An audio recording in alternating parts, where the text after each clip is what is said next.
The morning smelled like disinfectant and cold metal. Chris woke up on a hard bathroom floor, his back stiff, his eyes burning from lack of sleep. Beside him, curled against the wall, his 5-year-old son was still dreaming, holding his sleeve like it was the last safe thing left in the world. Chris didn't move, not yet. He waited for the noise outside to fade, for the city to forget they were there. This was not how life was supposed to look. Not for a man who once believed hard work was enough. Not for a father who promised his child safety. But reality doesn't care about promises. Reality only asks one question: can you survive today? Chris grew up believing effort could beat circumstance. He had seen pain early, violence, fear, nights where hope felt illegal. He told himself he would escape it all. He would build something better. And for a while, it looked like he might. He invested everything he had into medical scanners he believed would change his future. They were expensive, complicated, and nearly impossible to sell. Every rejection chipped away at his confidence. Every unpaid bill tightened the room around his chest. Still, he kept going, because stopping felt worse than failing. The day his wife left, the apartment felt bigger and emptier at the same time. No shouting, no drama, just absence. A note on the table, a silence that screamed louder than words.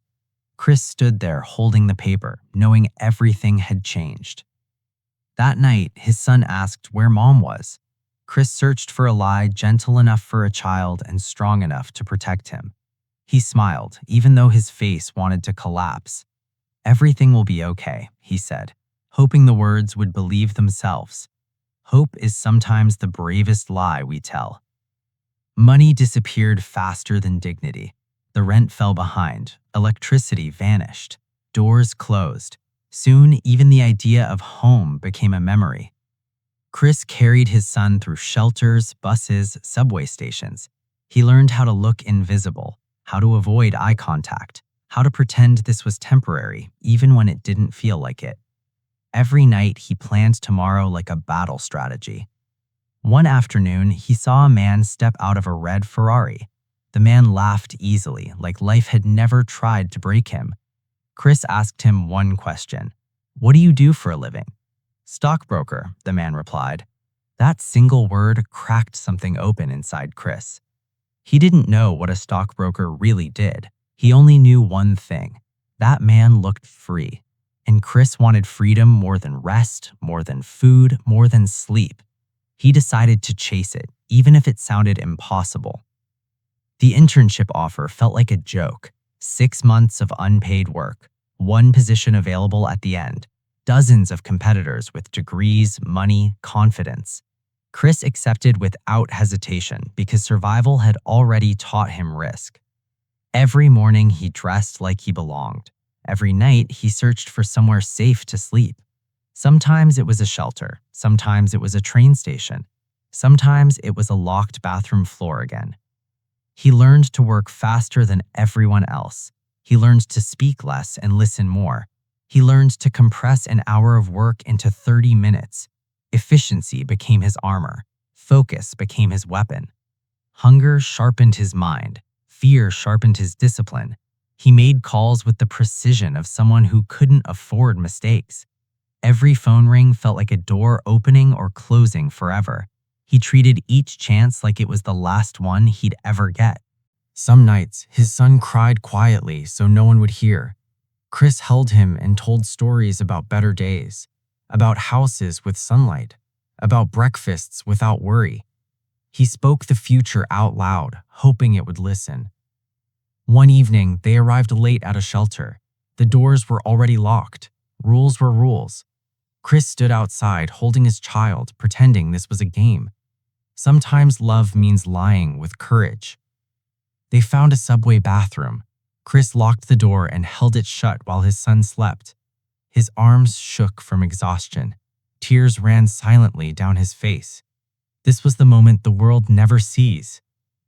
The next morning, he showed up early to work. No one knew where he had been the night before. No one saw the weight he carried inside. He smiled, shook hands, made calls. Pain learned to hide behind professionalism. As the internship neared its end, tension filled the office. Everyone wanted the job. Everyone believed they deserved it.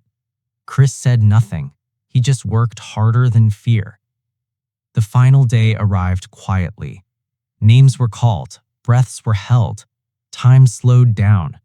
Chris felt his heart beating in his throat. When they said his name, he didn't react at first. The sound felt unreal, like it belonged to someone else. Then it hit him. He had won. Not just a job, but a future. He walked outside and let the tears come. Not loud, not dramatic, just relief pouring out of him. This wasn't victory over others. This was survival rewarded. Years passed. The homeless father became a professional. The intern became an owner. The broken man became a leader. But he never forgot the floor he once slept on. Success didn't erase the past. It honored it. Every achievement carried the memory of nights without shelter. Every smile carried the echo of fear. Gratitude replaced anger. Chris built his own company. He spoke about discipline, not luck, about persistence, not talent. He reminded people that rock bottom has a floor and you can push from it. His story became proof.